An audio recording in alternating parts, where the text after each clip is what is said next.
asalaamaaleykum mbokk yi ñoo ngi leen di nuyu di leen ziar man la seen xarit Guèye Ndioro maa dellusiwaat toujours ci vidéo yi ñu leen di defal bés bu nekk gannaaw ba nga xamante ni feebar bi di Covid 19 coronavirus song nañu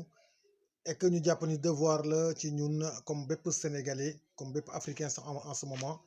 que mu wax pour sensibiliser suñu ay population voilà. Balaa dara dañuy sargal waa Sénégal yëpp si 4 avril bi c'est vrai que 4 avril bi passé nañ ko d'une manière boo xamante ni wuute na ak nañ ko doon passé dû à la situation ça veut dire coronavirus bi nga xamante ni vraiment dafay bañ lépp luy mbooloo quoi. Vraiment aussi tamit dégg nañu déclaration président de la République déglu nañ ko attentivement on espère que li mu wax noonu yëpp. C'est pas des discours politico-politiciens comme ils ont l'habitude de le faire avec nous quoi bon niñ ko waxee noonu suñ ko ni defee xëy na dina baax ci askan bi et que dafa mel na comme suñu message bi ñu doon lancé par rapport ak su fekkee confinement dafay am dafa mel na comme suñu message bi jàll na ça veut dire préparer ko pour les populations les plus vulnérables parce que ay nit soo leen bëggee tëj ci kër yi évidemment su fekkee da nga leen bàyyeeg seen bopp noonu rek xëy na li nga doon daw soo moytuwul di nga am leneen lu gën a metti loolu quoi alors donc ñoo ngi rafetlu bu baax a baax mesures yu mu wax encore une fois en espérant que c'est pas des paroles comme d'habitude tellement que nos gouvernants ils nous ont tellement menti qu'aujourd'hui même s'ils nous disent quelque chose on a du mal à leur croire mais bon de toute façon c'est pas le moment de faire de la politique parce que feebar bi je crois que ñoom ñëpp ils sont conscients que ni nul n'est à l'abri mais commençant ci ñoom même ils ne sont pas à l'abri quoi kon donc suñ ko politiquer aussi tamit ëllëg lu ci am lu néfaste aussi tamit mën na leen bañ a jéggi quoi parce que feebar bi moom bàyyiwul kenn comme ni ma koy waxee toujours voilà bàyyiwul président bàyyiwul ministre bàyyiwul marabout bàyyiwul talibé bàyyiwul jardinier bàyyiwul kenn quoi kon donc on espère que c'est pas des discours comme yi ñu am habitude di dégg quoi voilà et ñu dellusiwaat encore juste rek di wax waa Sénégal encore une fois nañu gën a def attention nañu gën a moytu parce que feebar bi vraiment ñun ñëpp xam nañ ni léegi feebar bu am la te surtout ñun ñi nga xamante ni dañoo nekk à l'étranger alors di gis dégâts yi mu fiy def nii je répète toujours bëgguñu ko pour suñu ay réew alors feebar bi nag ni ñu koy moytoo waxoon naa leen ko ci suñuy précédent vidéo que ni feebar bi ñoom tubaab bi daf leen xaw jaaxal parce que dans la mesure où que dañ naan sax feebar bi comme ni ñu waxoon noonu lay wàllante dem nañ léegi ba naan sax est-ce que feebar bi nekkul si ngelaw li récemment nous avons entendu Donald Trump wax na ko ne américains yi léegi suñuy gën lu mu leen di conseiller mooy ñuy sol ay masques parce que xamuñu ndax feebar bi sax ndax dina nekk ci ngelaw bi quoi kon donc aussi tamit waa Sénégal lu ñu leen di wax encore une fois ñu gën a moytu gën a farlu bon di sàmmonteeg lu ñu waa kër docteur wax mais aussi tamit soyez vigilants quoi soyez vigilants aussi tamit li ci gën a tane aussi bokk na ci di limiter suñu ay déplacement am na déplacement yoo xamante ni vraiment suñ ko mënee limiter bokk mën nañu musal si feebar bu baax a baax parce que voilà comme ni ñuy wax feebar xamuñu si ngelaw bi la nekk xamoo ci ban nit la nekk te yow yaa ngi dem xamoo yow da nga koy jëli wala da nga koy yóbbu quoi kon donc nañu gën a def attention ci suñu ay déplacement dina bokk ci lu ñuy protéger ci feebar bi quoi alors pour ñi nga xamante ni mooy les Sénégalais de l'extérieur encore une fois duñ leen fàtte jamais suñuy wax parce que ñun ñoo ngi ci biir nañu gën a vigilant ñoom tamit parce que récemment nous avons vu aussi des vidéos yoo xamante ni soo ko gisee c'est vraiment désolant tu vois mais doomu aadama la xolam toll foofu quoi alors ñu leen di wax franchement sensibilisation bi message bi nay jàll dans la mesure où que seen buntu kër yi ça veut dire tout ce qui est les manettes extérieures ah mooy loke yi ñuy jàpp buntu kër yi tout ça nañu koy désinfecter le plus souvent quoi nañ koy désinfecter quoi ak seen oto yi ou bien seen moyen de déplacement moo xam vélo la moo xam scooter la nañuy désinfecter manettes yi le plus souvent quoi parce que on ne sait jamais il y a toujours des mal intentionnés dans chaque situation j'arrête pas de le dire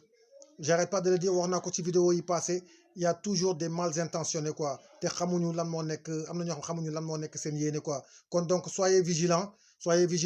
ngeen di nemmeekonte mais surtout ngeen di nettoyer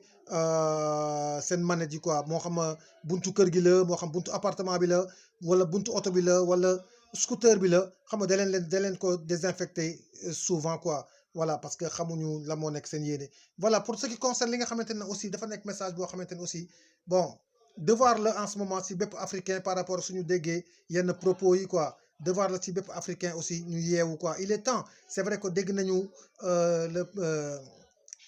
OMS hein, le directeur général de l'OMS mu ni voilà l'Afrique préparez-vous réveillez-vous voilà bañ ko déggee ñu bëri ñun daf ñoo metti woon quoi yaakaar ni xas la quoi xëy na am na fu mu ko teg ba tax mu wax ko quoi dégg nañ aussi tamit le secrétaire général des Nations Unies aussi mu ni nécessairement l'Afrique il va y avoir des millions de morts évidemment bañ ko déggee ñun ñëpp metti nañu parce que xamuñu fan la ko teg quoi bon mais récemment aussi tamit déggaat nañu encore des éminents médecins et je veux dire scientifiques des chercheurs qu'est-ce qu'ils ont dit par rapport aux vaccins qu'ils envisagent d'essayer de faire des essais cliniques voilà essayer leur vaccin en Afrique quoi wax nañ ko toog avouer ko quoi kon donc te évidemment ka mu ko doon laaj aussi weddiwu ko dafa ni voilà bokk na seen programme kon donc am na benn programme boo xam ne ñoom teg nañ ko quoi boo xam ne ñun africains yëpp dañ ci war a yeewu quoi xam nga suñu njiit yi tamit évidemment ñoom suñu demee bay wax loolu évidemment parce que peut-être évidemment peut-être ils ont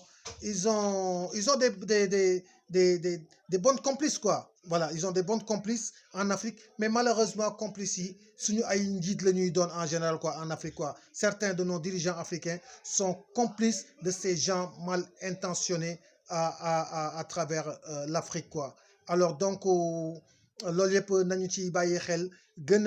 a vigilant bon bëgguñu guddal affaire bi trop mais xam naa dinañ ci dellusiwaat loo xamante ni africain yëpp ci am wàllu quoi nos dirigeants africains là des fois dina am moment yoo xamante ni on a du mal à leur faire confiance mais je veux dire que bon nañu vigilant ñun ñëpp voilà bon def attention xam naa suñu dellusiwaatee si yeneen vidéo dinañu wax aussi luy suñu devoir ban taxawaay la ñu war am ñun africains yi d'une manière générale parce que il est temps gis ngeen moment bi ñu toll nii xëy na mën na métti ci Afrique lool mais tamit mën na nekk moment boo xamante ni Afrique fa lay jaar yeewu jóg taxaw parce que l'Afrique dafa war jóg taxaw quoi parce que comme li professeur Cheikh Anta waxoon encore